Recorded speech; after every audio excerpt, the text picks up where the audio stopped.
रमजान का महीना था। पूरे गांव में इबादत और भक्ति का माहौल था। लोग दिन में रोजा रखते, रात में तरावीह पढ़ते और तिलावत करते। मगर इस बार कुछ अजीब हो रहा था। गांव के बुजुर्गों का कहना था कि इस रमजान में अंधेरे के बाद कुछ बुरी ताकतें जाग गई हैं। गांव के किनारे एक पुराना कब्रिस्तान था जहां सालों से कोई नहीं गया था। लेकिन कुछ दिनों से वहां से अजीब अजीब आवाजें आने लगी थीं। कभी किसी के रोने की आवाज, कभी किसी के चिल्लाने की और कभी किसी के दबी हुई हंसी की। लोग डर के मारे शाम होते ही अपने घरों में दुबक जाते।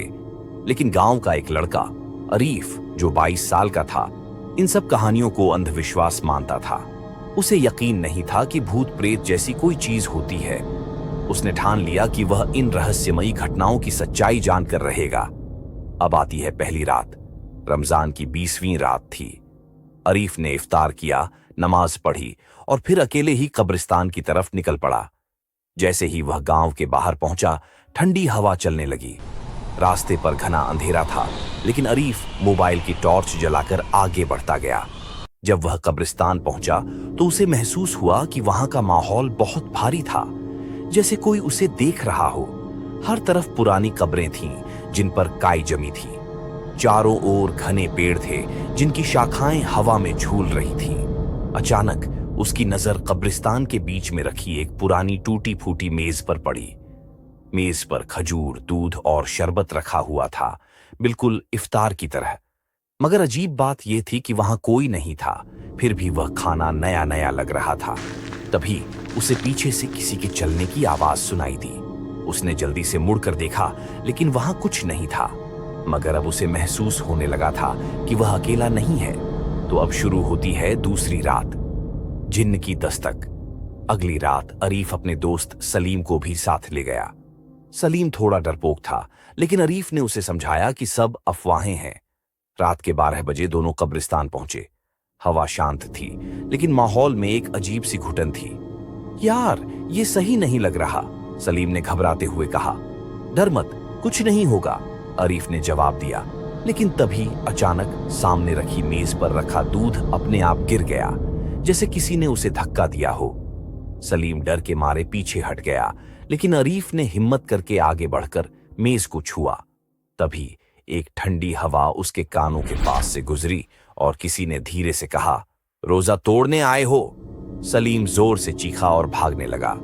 अरीफ भी घबराया, लेकिन उसने पीछे मुड़कर देखा और तभी उसे दिखा कि मेज के पास एक काला साया खड़ा है, लंबा, पतला और बिना आंखों वाला। वह धीरे धीरे उसकी तरफ बढ़ रहा था। अरीफ के कदम जमीन से चिपक गए, उसकी सांसें तेज हो गईं। तभी मस्जिद से अजान की आवाज आई, अल्लाहू अकबर। अचानक वह साया जोर से चीखा और धुएं में बदलकर गायब हो गया। वो तीसरी रात जब हुआ सच का खुलासा। अगले दिन गांव के बुजुर्गों को जब यह बात पता चली तो उन्होंने अरीफ को बुलाया। बुजुर्ग हाशिम बाबा ने बताया, बेटा, वो कोई आम भूत नहीं था, ये जिन्नात की दुनिया है। रमजान में सिर्फ इंसान ही नहीं बल्कि जिन्न भी रोजा रखते हैं। मगर कुछ जिन्न बुरे होते हैं जो इफ्तार के बाद कमजोर इंसानों को अपना शिकार बनाते हैं। अरीफ सिहर उठा। तो अब क्या किया जाए? उसने पूछा।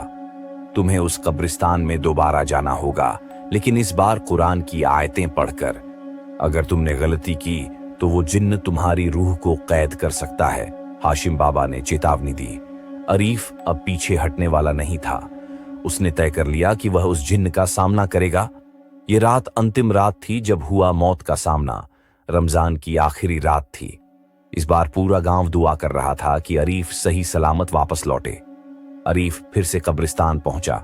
वहां वही पुरानी मेज रखी थी।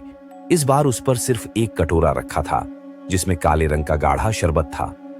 तभी हवा में अजीब सी गर्मी महसूस हुई और अचानक जिन्न फिर से प्रकट हुआ, इस बार और भी भयानक रूप में। उसकी आंखें सुर्ख लाल थीं और उसकी लंबी उंगलियों से काला धुआं निकल रहा था।